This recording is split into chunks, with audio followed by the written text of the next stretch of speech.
এই বর্তমান সময়ে যে কোনো একটা স্মার্টফোন কেনার ক্ষেত্রে এর ক্যামেরাটাও আমাদের কাছে অনেক বড় একটা ইস্যু হয়ে দাঁড়ায়। অর্থাৎ আমরা অনেকেই চেষ্টা করি একটা হায়ার মেগাপিক্সেলের ক্যামেরা ফোন কিনবো বা যেটার ক্যামেরা অনেক বেশি ভালো হবে এবং সেখানে অনেক বড় মেগাপিক্সেলের সেন্সর থাকবে বা অনেক বড় মেগাপিক্সেলের ক্যামেরা থাকবে। যেমন ধরুন 48 মেগাপিক্সেলের ক্যামেরা অবশ্যই থাকতে হবে এবং একই সাথে থাকতে হবে 2-3টা ক্যামেরা, অর্থাৎ পিছনে ট্রিপল সেটআপ বা কোয়াড সেটআপ ক্যামেরা এরকম থাকতে হবে। তো এখানে আসলে দুইটা গ্রুপ রয়েছেন, যারা অনেকেই রয়েছে চায় অনেক হায়ার মেগাপিক্সেলের ক্যামেরা হতে হবে এবং অনেকেই চায় তার ক্যামেরার কোয়ালিটি বেশি ভালো হতে হবে বা ক্যামেরার ডিটেল ছবি বা এই ধরনের জিনিসগুলো ভালো হতে হবে। তো এখন অনেকেরই প্রশ্ন রয়েছে, আমি জানি যে আমার ক্যামেরার মেগাপিক্সেল বেশি মানেই তো আমার ক্যামেরার কোয়ালিটি অনেক বেশি ভালো। অবশ্যই 16 মেগাপিক্সেলের একটা ক্যামেরা কখনোই এসে 48 মেগাপিক্সেলের সাথে পারবে না, এরকম ধারণা অনেকেরই আমাদের রয়েছে।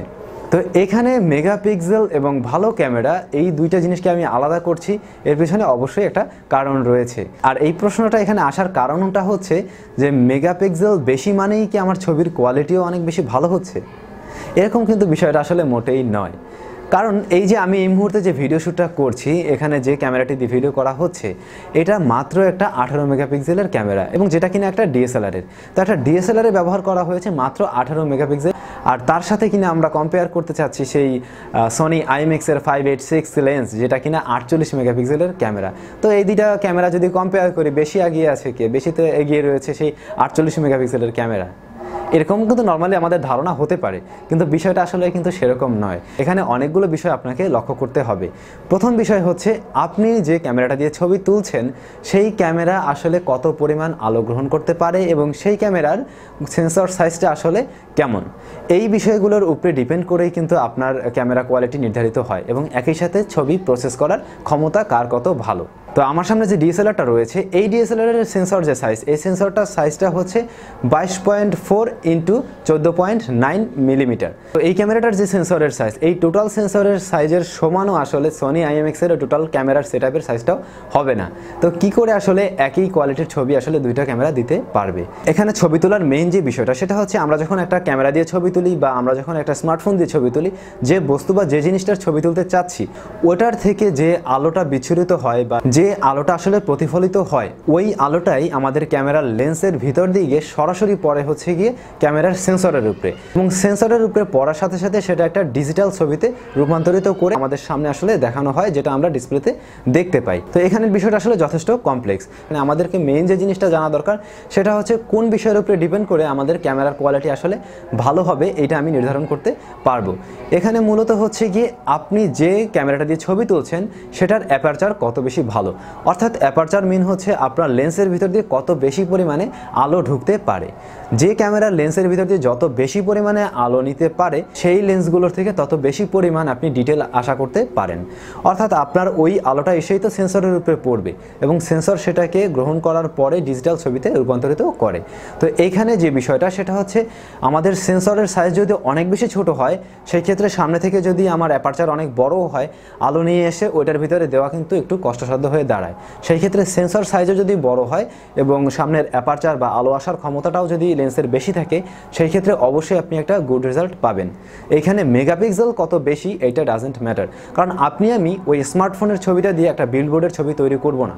একটা হায়ার মেগাপিক্সেলে তোলা ছবি দিয়ে একটা বিলবোর্ড তৈরি করা সম্ভব, কারণ হচ্ছে সেটা অনেক বড় ছবি দিতে পারে, কারণ হায়ার মেগাপিক্সেল মানে সেখানে অনেক বেশি পিক্সেলের সংখ্যা রয়েছে আপনার ওই ছবিতে, ছবিটা অনেক বেশি বড় করা যাচ্ছে। এখন ছবিটা আমি বড় করছি ঠিক আছে, কিন্তু ছবিটা যখন বড় করছি সেটাকে ডিটেল হারিয়ে ফেলছি কিনা সেই বিষয়টাও কিন্তু লক্ষণীয়।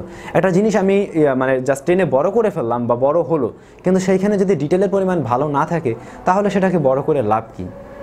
তো এইখানেই হচ্ছে গিয়ে আসলে প্রশ্ন। এটা যদি আসলে 16 মেগাপিক্সেলেরও একটা ক্যামেরা হয় বা একটা 18 মেগাপিক্সেলেরও ক্যামেরা হয়, তার যদি ক্ষমতা থাকে বেশি আলো নেওয়ার বা সেই সাথে তার অ্যাপারচার বেশি থাকে বা তার সেন্সর সাইজ বেশি থাকে, সেই ক্ষেত্রে সে বেটার রেজাল্ট করবে ওই 48 মেগাপিক্সেলের থেকেও। তো আক্ষরিক অর্থে আমাদের যে জিনিসটা হচ্ছে, মেগাপিক্সেল ঠিকই বাড়ছে কিন্তু ছবির কোয়ালিটি যে আহামরি অনেক উন্নয়ন ঘটছে মোটেই কিন্তু সেরকম নয়। হ্যাঁ, এটা ঠিক আছে যে অনেক বেশি লেন্স থাকার ফলে, অর্থাৎ 2-3টা লেন্স থাকার ফলে আমরা অনেক ধরনের সুবিধা হয়তো পাচ্ছি। যেমন ধরুন এখন এই যে পোর্ট্রেট মোড মোডের যে বিষয়টা সেটা কিন্তু আমরা মানে ওই দুইটা লেন্স থাকার ফলে করতে পারছি খুব সহজেই। আবার আমরা ওয়াইড অ্যাঙ্গেলের ছবি তোলার বিষয়গুলো, এই বিষয়গুলো হলো প্রত্যেকটা আলাদা আলাদা লেন্স মানে হচ্ছে আলাদা কাজ করে সেটা করতে পারবে।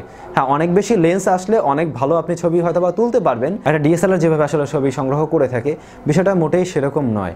তো এখানে ডিপেন্ড করে ইউজারের উপরে, ইউজার আসলে কোন ধরনের ক্যামেরা চাচ্ছে। অনেক ইউজার রয়েছে যারা মোবাইল ফোন দিয়েও ভালো ফটোগ্রাফি করে, তাদের কাছে কিন্তু ওই 48 মেগাপিক্সেল বা 100 মেগাপিক্সেল বিষয় না, তাদের কাছে বিষয়টা হচ্ছে তার ছবিতে কত পরিমাণে ডিটেল রয়েছে বা ছবিটাতে অরিজিনালি ন্যাচারাল কালার দিচ্ছে কিনা এবং একই সাথে এর শার্পনেসও ভালো রয়েছে কিনা। বাট আমরা যারা নর্মালি রয়েছি আমরা অনেকেই চাই যে আমার মোবাইলে হায়ার মেগাপিক্সেল থাকবে এবং মোবাইলের ডিসপ্লেতে ছবিটা অনেক ভালো দেখালেই চলবে। তো তাদের জন্য এটা কোনো ম্যাটার করে না। ধরুন আপনি স্যামসাং A20 দিয়ে আপনি ছবি তুললেন, A20-র ক্যামেরা কিন্তু খুব যে আহামরি ভালো মোটেই সেরকম নয়, মোটামুটি কোয়ালিটির। তো ওইটার ক্যামেরা দিয়ে ছবি তোলার পরে যদি আপনি ওই মোবাইলটিতে দেখতে পান, দেখবেন যে খুবই সুন্দর লাগছে, খুবই কালারফুল এবং এর মানে খুবই ভাইব্রেন্ট কালার দিচ্ছে, দেখতে খুবই ভালো লাগছে। কিন্তু ওই ছবিটাকেই আপনি যদি এরকম একটা কম্পিউটারে নেন বা একটা ভালো অন্য কোনো ডিসপ্লেতে নেন বড়, তখন দেখবেন যে ছবিতে ডিটেল নেই, ছবিতে ঠিকভাবে কালারও আপনার কাছে ভালো লাগছে না। এর কারণ হচ্ছে কি, ওইখানে আপনি দেখছিলেন সুপার অ্যামোলেড ডিসপ্লেতে এবং ডিসপ্লে সাইজটা হয়তো বা A2, এবং যার ফলে খুব ভালো লাগছিল দেখতে, কিন্তু আসলে কি ছবির কোয়ালিটি সঠিক ছিল? আপনি বুঝতে পারবেন যখন অন্য কোনো একটা মনিটরে নেবেন বা অন্য কোনো, বা অবশ্যই ভালো মনিটর আপনার দেখা উচিত হবে। কারণ আপনি যদি অনেক একটা থার্ড ক্লাস মার্কের একটা ডিসপ্লেতে নিয়ে দেখেন, সেক্ষেত্রে অবশ্যই আপনি বুঝতে পারবেন না যে আসলে ছবির কোয়ালিটিটা কেমন। সেই ক্ষেত্রে অনেক সময় ভালো ছবির কোয়ালিটিও দেখতে খারাপ লাগতে পারে। তো এই ভিডিওতে মেইন যে জিনিসটা আসলে আমি বোঝাতে চেয়েছি যে আসলে একটা ক্যামেরার মেগাপিক্সেল অনেক বেশি মানেই যে তার ছবির কোয়ালিটি অনেক ভালো হবে বা আপনি অনেক ভালো ক্লাসের ছবি পাবেন, বিষয়টা কিন্তু মোটেই সেরকম নয়। ভালো ছবি পাওয়ার ক্ষেত্রে যে বিষয়গুলো আসলে কাজ করে থাকে সেটা হচ্ছে আপনি আপনার লেন্সটা কত ভালো পরিমাণ আলো সামনে থেকে নিতে পারছে, অর্থাৎ প্রতিফলিত আলোটা কত বেশি লেন্সের ভিতর দিয়ে আসতে পারছে, অর্থাৎ অ্যাপারচার, এবং সেই সাথে রয়েছে তার সেন্সরের ক্ষমতা, সেন্সরের সাইজ। তো এই বিষয়গুলোর উপরে ছবির আসলে কোয়ালিটি ডিপেন্ড করে। এবং একই সাথে ছবিটা তোলার পরে তার যে প্রসেসর, অর্থাৎ যে স্মার্টফোনটি হোক বা যে ক্যামেরাটি হয়ে থাকুক না কেন, তার প্রসেসর কত ভালোভাবে ছবিটাকে প্রসেস করতে পারছে, এই টোটাল বিষয়টার উপরেই কিন্তু ডিপেন্ড করে ছবির কোয়ালিটি নির্ধারিত হয়। তো অবশ্যই যারা চাচ্ছেন যে একটা ভালো ক্যামেরাওয়ালা মোবাইল ফোন কিনবেন, অর্থাৎ আপনার ক্যামেরার প্রায়োরিটি অনেক বেশি, আপনি ক্যামেরাটা দিয়েই অনেক কিছু করবেন, এরকম আপনার চিন্তাভাবনা, ফটোগ্রাফি হোক বা ভিডিওগ্রাফি হোক, তাদের জন্য অবশ্যই সাজেস্ট থাকবে যে তারা এই সমস্ত বিষয়গুলো কেমন কোনটায় রয়েছে এই বিষয়গুলো একটু দেখে নেবেন। এটা আপনি ওয়েবসাইট থেকে বিভিন্ন অনলাইনে সার্চ করে আপনি জানতে পারবেন।